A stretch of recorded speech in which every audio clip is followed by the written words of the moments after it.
And, as always, all firearms and dangerous weapons have been rendered safe by being unloaded and cleared. This is certified, lotified. Just reaching out to you guys, trying to pass on a little information that you might find useful, or you might not.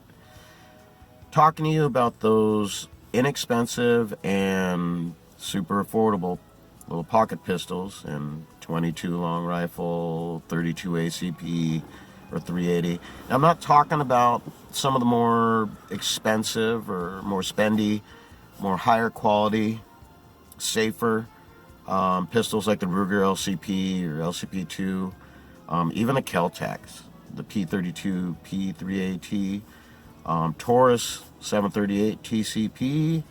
I mean, just a list just goes on. The Smith & Wesson, the little Bodyguard in 380, those are great, super safe. I mean, there's just a ton of them out there. But as well, there are a ton of more inexpensive, not as well made, and certainly not as safe to carry with a round chambered. These are firearms that rose up in the 80s and the 90s under the name of Jennings, Jimenez Arms, Bryco, things like that. The really affordable and budget-priced firearms. Now, I'm not saying don't go out and buy these things. What I am saying is, if you're going to carry them for a personal defense weapon, and it's all you could afford, and nobody's mad at you, I mean, you just want some defense, right? Some peace of mind, a way to protect yourself, your home, your family, your loved ones, whatever the case may be, but that's all you could afford. Typically, these things came in right about the $100, $150 price point, and they feed, they function. A lot of times they're pretty darn accurate at the range that's acceptable for them. In a real life situation, you're not going way the hell down range with one of these guys, but you normally wouldn't be with any handgun, right? That would be a job for your AR-15. What I am saying here is leave with knowledge after this video that there is a certain way to carry these budget-priced pocket pistols as opposed to ones that you spend a little bit more and get a little higher level of safety and quality, okay? We'll address that in this video. Hopefully we'll have some help from Timmy the Thug. Maybe Bill will show up again, and definitely Downtown Rhonda, okay? All right, Loachers, more to come. For this example, we're going to use the Jimenez JA380. This is an example of one of the very low cost to build, low cost to acquire firearms that you may feel the need to stick in your pocket. Now again, nobody's mad at you that you didn't buy a SIG or a Smith or a Glock or a Kimber. This might be all you can afford, and that's totally okay. Just know that if you're going to carry one of these budget, cheaply made firearms, that they will function, they will feed, and I've had a lot of luck with my pocket pistols, this one in particular, the JA380, to be very reliable and accurate up to, any range that I would typically employ this thing. Okay, so I'm okay carrying this thing, but the way I carry it is what I'm getting at. On the higher end, more quality built, more reliable firearms that we had mentioned, you can carry around in the chamber safely. They've got firing pin blocks, they're striker fired, they're hammer fired. I mean, they just got all kinds of internal safeties built into them, and they're just well engineered, and you can feel confident chambering around and sticking it in your pocket. Okay, the lower cost to acquire, the lower cost to build, with the lower cost materials used on some of the pistols out there on the market for $100, $150. Again, nobody's mad at you. that might be all that you can afford, and I respect that. Just make sure you carry it properly. And that being said, not with a round in the chamber. And in a lot of cases, the owner's manual itself of these particular firearms are kind enough to warn you against carrying the weapon or even storing it with a round chambered. Okay, they're trying to get that information in. But, you know, like we all do, you know, we pull the pistol out of the box and maybe we play with it a little bit, and, you know, we throw the box away with the owner's manual, with the warranty card, with the little brush and the lock that they give it to you. Why we do that, who knows. But the big thing here is I just wanted to show you what's actually keeping the firearm from firing. Okay, so say you, again, here's a Jimenez J8380. Say you charge a round, okay? Theoretically, there'd be a round in the chamber. The firing pin sits in the upper part of this slide against the spring and a little retainer that holds the slide on. I'll show you that assembly in a little bit. What I do want to show you is what is keeping the firing pin from going forward and hitting the primer on the cartridge, setting the weapon off, whether it be pointed at the intended target or in your pocket, okay? And hopefully after this, you see why you wouldn't chamber around and stick it in your pocket. Although there is a frame-mounted safety on a lot of these guys, the biggest safety you have is here, right there. And the second biggest safety you have is right here, okay? Are you gonna trust a piece of cheap plastic on a firearm that doesn't have the tightest tolerances, that may not be incredibly well machined to the high quality standards of a more expensive pistol? I would think not.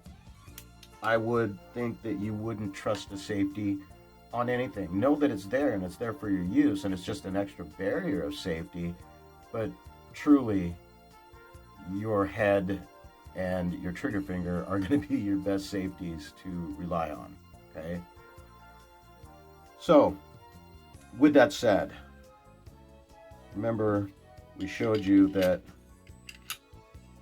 when you charge around, right, by pulling the slide back, letting it go forward under its own accord, okay, stripping a cartridge from a loaded magazine and it going into the chamber. In that action on these cheaply made pistols, the firing pin rides in the upper part of the slide, okay? So here's the actual firing pin. I'm gonna drop it into this channel, okay? You can see it in there. That will have some spring tension in it, okay? That puts a little spring in there. And then this little retainer, okay? This little thing goes on the end of it. And when you push it in, you drop it down on the back of the frame and you've reassembled the pistol, right? Okay. So as you're pulling the slide rearward and letting it go forward under its own accord, okay, again, grabbing that round out of the magazine, putting it into the chamber, this firing pin, which you can see protruding right now in the chamber, hopefully you can see that. I'll take some tension off the spring, okay? That stays to the rear, okay? How it's held to the rear when you charge the weapon is simply by this tiny piece of metal right there, okay? See it there. So that piece of metal that I just showed you, right, moves up and down as you pull the trigger, okay? You can see that I'm pulling the trigger and hopefully you can see it kind of moving up and down. Now, that little piece of metal is what holds the firing pin that I showed you earlier, holds it back like that, okay? So when you pull the trigger, it goes flying forward and hits the round in the chamber on the primer and the weapon fires, okay? Again, that little piece of metal there is what holds the firing pin back against its spring tension. Now, as this firing pin goes back and forth, back and forth, back and forth, as many times as you fire the weapon at the range, practicing, or if you're cocking it and uncocking it and you're just, breaking it in, practicing with it, playing with it, whatever it is that you're doing with it, okay? That cheap piece of pot metal, okay, wears down, so it's not so pointy, okay? And this ring around the firing pin wears down as well. So its outer diameter isn't as big. So now you've got this firing pin resting against this worn piece of metal holding it back. The firing pin itself is worn and it's under spring tension, right? Inside the slide,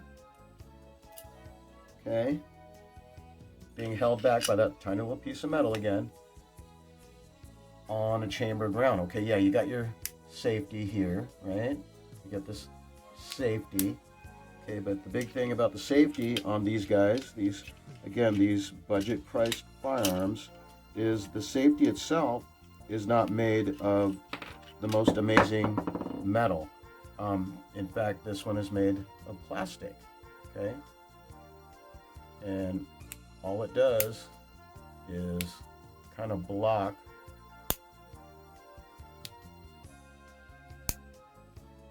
this piece from going up and down.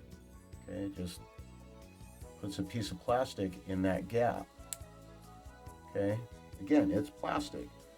So I mean, how long and how many rounds do you think that plastic's going to last? Okay, what I am saying is because of the way it's designed and the quality of the parts that have been used and the materials that have been used, at some point in time, things are going to wear. And will it be safe down the road? Maybe, maybe not. I'm hoping that you practice with whatever it is that you carry. So that's going to put wear and tear on it. But you can only imagine that a hard jolt to the rear of the slide might be enough shock to send that firing pin forward past that worn piece of metal that holds it back. Okay? Say it's dropped on the back of its slide. Say it's slapped on the side of the pistol. Say you're at a baseball game and somebody drives a foul ball at your pocket where it's sitting. I mean, just enough vibration, shock, could get that firing pin to dislodge from against that piece of metal that's holding it back, right? Just goes right over into the primer, right? This is after wear and tear. And then maybe the tolerances from the factory aren't amazing, right? And there's a little bit of slop in there. Say the safety itself breaks. Again, this thing is just plastic, right? You can see it fill in that little gap in there. How long do you think that's going to last? What I'm saying is, throw a loaded magazine in it, right? Carry the good stuff so it feeds. I use the critical defense, right? Seem to like that stuff, the bullet profile, right? Very reliable. And don't chamber around, okay? If you put it in the nightstand, locked down, practice, pulling it out and charging around, right? When you need to employ it, right? If you're going to carry the pistol for personal defense, okay? Loaded magazine, insert it in the pistol. Do not charge around, okay? Just put it in your pocket with an empty chamber, right? That way, if somebody hits it, or if you smack it, or if you hit it against a doorway, or say, heaven forbid, it falls out of your pocket and lands on the rear of the slide, or something silly happening, that the weapon doesn't go off hurting you or somebody else around you, right? But know that if this is your primary defense weapon, that you will need to practice with it, okay? Because it won't be like some of those other pistols that can ride a chambered round, be safe, and all you got to do is draw aim and fire it, right? This one, you're gonna have to go through that extra step, okay? Remove the magazine, clear the chamber, visually inspect. You're gonna have to draw it from your pocket. Typically that's where you carry these guys, right? Or in the waistband holster, but you're gonna have to draw it. You're gonna have to charge the weapon, then aim it. As long as your head is in the game, and this is something that you're gonna be carrying on the regular, you gotta practice with it. You gotta know it, you gotta learn it, love it, live it, right? And that is the safest way to carry and operate this thing and to store it without a round chamber, okay? So take that information for what it is. That's just me trying to look out for you and those around you. I'm also trying to let you know that these cheap pocket pistols, they do their job. They function well, okay? They cycle, they're reliable, but just know that you're not gonna get the life out of these that you would with something manufactured with higher quality, better metals, better polymers, plastics, so on and so forth, okay? There are replacement parts available for them, okay? Should you need to replace a wearing part, which I recommend if you're rocking a ton of rounds for these. But take that information and move forward with it. Please carry and store these cheap pocket pistols safely. For real though, it could be pretty unsafe charging around in some of those cheapies and just stuffing it in your pocket next to your junk. That would be about as smart as eating raw, uncooked bacon.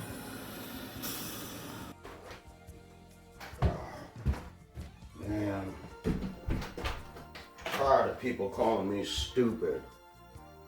Huh. Raw, uncooked bacon. How bad could it be?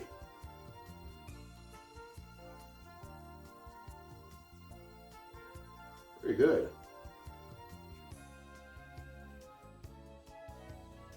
Oh, raw bacon. Why? Why? Lather, rinse, repeat.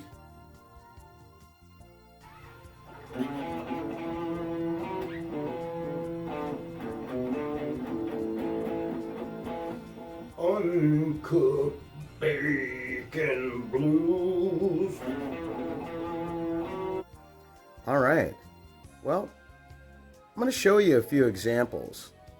Well, Downtown Rhonda, Tammy the Thug, and Bill are going to help of what not to do with one of those cheap pocket pistols with a round charged in the chamber, stuffed in your pocket next to those walnuts and that little slugger. All right, Timmy, I'm heading out of here. You keep an eye on the place, as always while I'm gone. Of course, I'm going to carry my cheap pocket pistol for defense, okay? I'm going to charge around and just stick it in my pocket and head out for the day. All right, Timmy, see you later. Without knowing any potential hazards exist by chambering around and just stuffing it in their pocket next to their M&Ms and Twizzlers down there. Patty cake, baker's man. Bake me a cake as fast as you can. Loach, you want to play? Sure. All right. Patty cake. Oh. Downtown Rhonda, you want to play patty cake? Yeah. All right, well, let me put this in my pocket where it belongs after I charge around. Patty cake, bakers. Pillow fight! Oh, Downtown Rhonda. You want to have a pillow fight? Well, hey, hold on. Need to charge my round in my cheap pocket pistol and put it where it belongs here, okay? Pillow fight. This was fun, huh? It is. Okay, Downtown Rhonda, be careful of my cheap pocket pistol. Hey, Timmy the Thug, You want to do some exercises with my cheap pocket pistol with a round charge in my pocket? Okay, let's do this.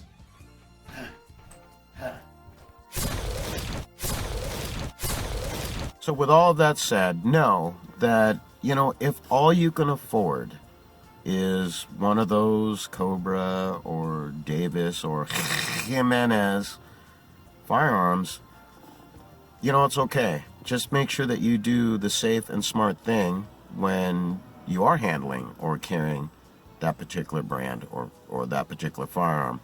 And don't let anybody tell you how to live your life. I mean, not everybody out there needs to go buy a Glock or a SIG. I mean, it'd be great if you could, but not everybody has Kimber money or Colt money or any of that stuff, right? Everybody, that's the beautiful thing about living in America. You get to choose what you want, okay?